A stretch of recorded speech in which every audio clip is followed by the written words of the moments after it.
Et maintenant, la Syrie. Une mission diplomatique française s'y rend aujourd'hui pour établir un premier contact avec ce pouvoir. Mais justement, de quel pouvoir s'agit-il? Quelles sont ses intentions? Question que je vais poser tout de suite à l'invité de la matinale.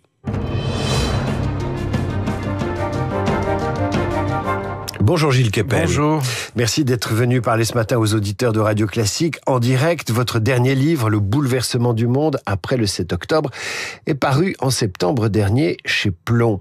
Alors je le disais, une mission diplomatique en Syrie, de quoi s'agit-il et quel est l'objectif d'une telle mission? Les Anglais, ils sont déjà, ils ne sont pas dans l'Union européenne, ils ont déjà envoyé une quantité de hauts fonctionnaires, spécialistes de la région, pour répondre à la question que vous allez me poser, c'est-à-dire que veut vraiment faire Jolani et qui est-il, puisque cet homme caméléon qu'on a vu autrefois habillé en tenue de Daesh, puis d'Al-Qaïda, qui ensuite a mis un veston et finalement le t-shirt Zelensky, est-ce que c'est quelqu'un qui, comme il le dit, est en train de réformer la Syrie, de l'ouvrir à une société pluraliste et droit de l'homiste, ou bien, dans une version plutôt frères musulmans, disons, soft, ou bien alors, est-ce que c'est la fameuse dissimulation, le ketman ou la taqiyya propre aux djihadistes pour endormir les bonnes âmes, ce qu'on a vu par exemple en Afghanistan ou ailleurs. Donc en fait, les missions vont un peu à la pêche aux infos, vont essayer de voir qui est autour de lui, qu'est-ce qu'on sait. Pour l'instant, on sait que c'est Erdogan qui est le maître du jeu, qui a gagné des points spectaculaires, puisqu'il a la Turquie, d'une certaine manière, l'ancienne puissance ottomane, a repoussé vers l'est la puissance chiite, perse, safavide si vous voulez, et l'Iran n'a plus l'accès à la Méditerranée qu'il avait avec l'accès à Tartous, à Latakia en Syrie, avec Beyrouth Sud au Liban. Et donc ça, c'est le grand changement. C'est aujourd'hui la Syrie de Jolani, elle est sous l'amicale bienveillance, disons, de la Turquie, qui est aussi membre de l'OTAN, et du Qatar, qui est également l'endroit où il y a la plus grande base américaine de la région. Donc, comment est-ce que ça va fonctionner dans cette grande redistribution des cartes où tout le monde est en train d'empiler ses jetons, si vous voulez, sur la table, dans l'attente du 20 janvier, quand le grand croupier du monde arrive au pouvoir. Le grand croupier du monde, j'aime beaucoup cette expression, Gilles Kepel. Alors, vous avez bien posé les éléments sur la table, sur l'échiquier, sur les cartes, le soutien turc. Tout de même, on peut revenir sur les propos de l'ancien dirigeant syrien, Bachar el-Assad, qui explique que son pays est désormais aux mains des djihadistes et des terroristes. Comment interpréter cette prise de position d'un homme dont on pensait qu'il était sorti du jeu? Oui, c'est curieux que les Russes l'aient laissé parler, parce que je ne pense pas qu'il soit véritablement, qu'il ait la possibilité de s'exprimer depuis la Syrie, surtout que son propos, disons-le, est quand même assez démonétisé au moment où on découvre l'horreur de la prison de Saïdnaya. Alors, on a tous le souvenir du jeune Bachar el-Assad fringant avec sa jolie femme qui était venue au début du règne, que tout le monde croyait que ce serait une sorte de printemps de Damas. Puis ensuite, les oncles alaouites ont sifflé la fin de la récré et le pays est revenu dans la norme qui est celle qui a été mise en place par le père, Hafez al-Assad, avec cette prison horrible de Saïdnaya, qui était un peu le centre du système concentrationnaire syrien, qui aurait été construite d'ailleurs, dit-on, avec les conseils avisés d'Alois Brunner, le nazi qui avait été responsable de la plus grande extermination des Juifs pendant la Seconde Guerre mondiale. Il y a au moins 125 000 morts sur la conscience, semble-t-il, et qui s'était réfugié en Syrie et était le conseiller sécurité de Hafez al-Assad. On sait qu'il est mort à Damas, on ne sait pas très bien comment, peut-être qu'on le saura un jour, mais aujourd'hui, disons, la parole des Assad n'a plus beaucoup de crédibilité quand elle s'exprime. C'est pour ça que je ne m'explique pas très bien ce qui s'est produit. Les Russes, eux, sont dans un vrai souci parce que ils ont perdu leurs deux bases qui étaient en Méditerranée, la base navale de Tartous et celle de Hmeimim, même si ça n'est pas acté pour l'instant, mais ils ont tout pu déménager. Et ça, c'est grâce à la bienveillance d'Erdogan, qui probablement va demander une rétribution d'un type X à Poutine. Vous imaginez, au moment où Poutine fait des rodomontades en Ukraine, qu'on voit des barbus avec des kalachnikovs en train de se photographier sur un Sukhoi moitié brûlé sur la base ou sur un sous-marin russe. Donc tous les navires de surface et le sous-marin, ils étaient 6 plus 1, ont pris la mer à Tartous. On ne sait pas trop où ils sont. Enfin, on doit le savoir, mais moi je ne le sais pas. Mais et les avions sont partis aussi. Tout a été démonté. On a vu des photos aériennes. Donc là, la Russie a pris un coup symbolique. Et évidemment, ça intéresse les Occidentaux, puisque dans le grand affrontement et la grande redistribution du mois de janvier, c'est beaucoup plus compliqué pour Poutine de négocier ses cartes en Ukraine en apparaissant comme un pouvoir fort. C'est pas une grande puissance. Il ne peut pas être sur 2 fronts à la fois. Et la chute de Bachar a été due aussi au fait que d'abord les Russes ne pouvaient plus assurer la couverture aérienne. Ensuite, les Israéliens ont tué tous les généraux des gardiens de révolution. Et finalement, le Hezbollah a rapporté les lieutenants et les capitaines de la Syrie au Liban après l'attaque d'Israël au Beeper. Du coup, il n'y avait plus rien et l'armée de Bachar al-Assad s'est effondrée. Gilles Kepel, est-ce que pour autant on peut dire que la Syrie est démilitarisée ou pacifiée ? Ah non, elle n'est pas démilitarisée. Alors justement, ce que Jolani a expliqué aux Britanniques qui sont venus le voir, c'est que ce qu'il appelle les factions, c'est-à-dire les nombreux groupes armés, allaient être réintégrés et constituer l'armée. Elle est passée sous l'uniforme pour éviter qu'il y ait des gens qui aillent un peu dans tous les coins. Puisque ce qu'on a vu quand même circuler ces jours-ci, ce sont des vidéos, alors que ça n'a rien à voir avec les exactions qu'il y a eu en Irak ou en Libye, etc., mais de règlement de compte, des gens qui étaient considérés comme alaouites, c'est-à-dire appartenant à l'ethnie de Bachar el-Assad, ou sa confession, disons, et qui ont été sommairement abattus.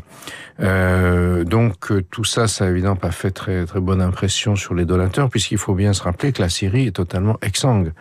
La principale industrie d'exportation, c'était le Captagon qui inondait le Golfe et qui était en train de pourrir la jeunesse du Golfe. Et aujourd'hui, je crois que ça fait partie des éléments de négociation et de la bonne figure que se donne Jolani, c'est qu'il va falloir attirer des capitaux pour reconstruire. Alors bien sûr, on pense que le Qatar va mettre au pot. Et ce qui fait du reste que les autres monarchies du Golfe qui sont, disons, en rivalité avec le Qatar, comme l'Arabie Saoudite ou surtout les Émirats, font un peu le nez en disant attention, c'est de nouveau un protectorat turc. La Syrie, c'était le lieu de la renaissance arabe au XIXe siècle contre le joug ottoman, ce qu'on appelait la Nahda en arabe. Et aujourd'hui, le grand chef du renseignement turc, Ibrahim Kalin, vient faire la prière à la mosquée des Omeyyades. Est-ce qu'on n'est pas en train de repasser au XIXe siècle ? Et donc, est-ce que ce serait un mal ? Sous des bandes. Est-ce que l'influence turque est si néfaste, sachant que elle est aussi liée à l'influence américaine, au fameux grand croupier du monde ? Voilà, mais Erdogan joue sa partie. Du reste, Trump a commenté hier en direct, il a parlé il faut le traduire de l'anglais, de hostile takeover, puisque lui, il était dans les deals. Hostile takeover, c'est à la bourse quand une OPA non amicale, enfin là, en disant Erdogan il a pris le pouvoir là, il a bien réussi, il est malin, il est tenace, et donc visiblement.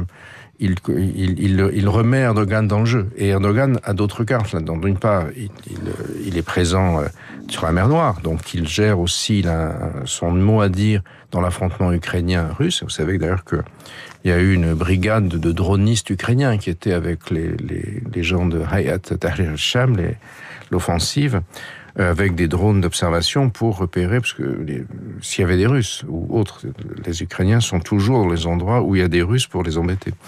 Et d'autre part, on voit bien que le gros enjeu d'Erdogan, c'est d'éliminer les Kurdes, qui sont en Syrie et qui étaient aidés par les Américains pour lutter contre Daesh et qui ont, disons, fait passer un certain nombre d'armes ultra sophistiquées aux autres Kurdes de Turquie, du PKK, qui sont en conflit. Donc là... C'est là que ça devient compliqué. Là, il y a un enjeu complexe, autant que les Kurdes en question gardent aujourd'hui dans leur prison un certain nombre de nos djihadistes à nous et les plus dangereux. Alors justement, je voulais qu'on évoque, il nous reste 3 minutes, Gilles Kepel, 2 choses. Le rôle que joue Israël dans la région avec des attaques plus ou moins ciblées sur les armes chimiques ou des lieux stratégiques, est-ce un travail d'intérêt général pour la région? Ma première question. Et la deuxième, on est à quelques jours d'un triste anniversaire, les 10 ans des attentats de Charlie de l'Hypercacher. Et évidemment, savoir si la menace terroriste est toujours forte sur notre pays. Alors, le premier point, effectivement, Israël a réalisé le nombre de sorties aériennes le plus important de son histoire. Près de 500 frappes ont eu lieu depuis la fin du régime de Bachar al-Assad sur à peu près la totalité des casernes, des entrepôts syriens. Vous vous souvenez que Bachar al-Assad avait utilisé les armes chimiques, des armes sales sur sa banlieue de la Ghouta. Et donc, je pense que les Israéliens, entre autres choses, ont l'inquiétude que Bachar, c'était l'ennemi qu'ils connaissaient, le diable qu'on connaissait, mais que si jamais il y avait une fragmentation du pouvoir un peu à la libyenne en Syrie et que tel ou tel groupe s'emparait de ces stocks, il pourrait les utiliser contre Israël. Donc ça, je crois que c'est l'un des éléments. C'est aussi un problème parce qu'Israël est avancé sur le plateau du Golan, dans la zone démilitarisée, donc a pris du territoire qui n'est pas à lui pour l'instant. Et donc, le nom de Jolani veut dire, d'ailleurs, c'est le gentilé, veut dire celui qui est originaire du Golan. Donc, vous voyez, il est sensible. Et bien sûr, ça pose aussi la question du terrorisme, puisque dans la région d'Idlib, d'où les forces étaient présentes dans cette fameuse zone de désescalade, il y avait des djihadistes français, le fameux groupe de Omar Homsen, le niçois, le braqueur du casino de Monaco, enfin de la bijouterie de Monaco, qui s'est ensuite réislamisé, qui a fait que les Azuréens ont été le deuxième contingent après la Seine-Saint-Denis à partir au djihad en 2015. Et puis, comme je viens de vous le dire, dans les zones kurdes, vous avez des gens qui sont eux toujours emprisonnés. Donc, est-ce qu'ils vont être dans la nature? Évidemment, ça c'est un enjeu extrêmement important qui devrait faire l'objet, je pense, de l'observation du renseignement et de l'antiterrorisme en France, parce que on ne peut bien sûr pas se permettre qu'il y ait ce nouveau type de défi. Et le problème, c'est que le renseignement, souvent, quand il a eu un succès, c'était le cas par exemple après l'échec du djihad algérien de la fin du siècle dernier à aller en France massivement. Le renseignement à l'époque avait réussi ça, ce qui fait qu'Al-Qaïda avait pas tellement voulu venir en France, ils avaient peur d'être se faire prendre, et c'est comme ça que les gens de Daesh, et Charlie notamment, ont réussi à profiter des failles parce qu'il y avait eu une baisse de vigilance. Donc aujourd'hui, l'enjeu culturel, intellectuel, politique et sécuritaire, c'est d'arriver à repenser les nouveaux défis qui vont naître de ce nouveau type de fragmentation et de redistribution en Syrie et de ses conséquences en France. Gilles Kepel, merci d'être venu parler à nos auditeurs ce matin. Je rappelle que vous avez publié Le bouleversement du monde en septembre dernier chez Plomb. Et je recommande aussi ce très beau livre autobiographique paru en 2023, Prophète en son pays, aux éditions de l'Observatoire, pour mieux connaître le chemin qui a été le vôtre. Merci. Merci à vous. À suivre le rappel des titres à la revue de presse d'Hervé Gattegno et nos esprits libres du jour, Christophe Barbier, Cécile Cornudet, Radio Classique.